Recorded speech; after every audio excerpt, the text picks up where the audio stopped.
Back in the 70s and 80s, everyone wanted a SodaStream. Get busy with SodaStream. By simply carbonating a bottle of flavoured water, you got a bottle of pop. But then everyone decided it was naff, and the SodaStream all but disappeared. That's fizzy.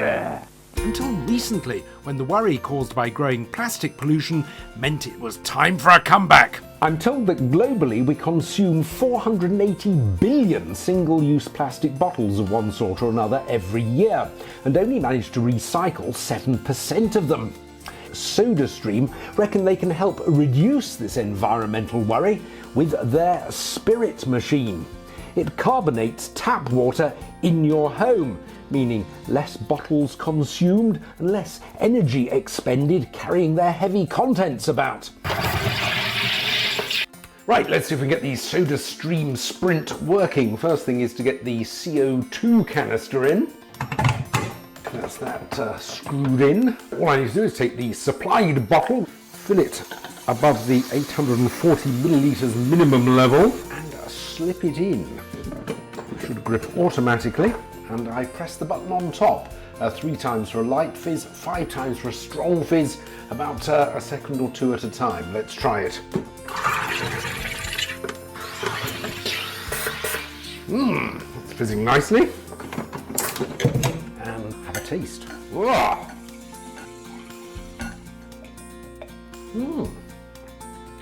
Quite a sophisticated form of fizz. Maybe not quite as sharp as sometimes you get from the supermarket, but I could like that. You don't have to content yourself with pure water. After carbonation, you can add flavourings. SodaStream do a few of their own. This is Diet Cola. You add a capful of the concentrate. There it is. Into the bottle, and there is the best part of a litre of cola. Let's try it. Nice fizz.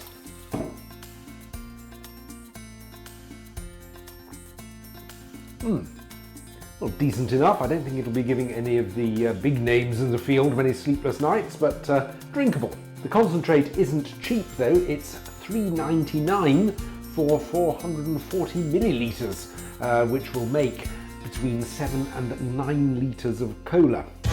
Time for a little test. How many bottles of sparkling water does a single CO2 canister produce? I'm just going to keep on pressing and pressing until the canister is spent. 53 bottles in, I think I'm starting to lose some of my fizz. Let's see whether it is as fizzy to drink. Oh, actually, it's still quite good.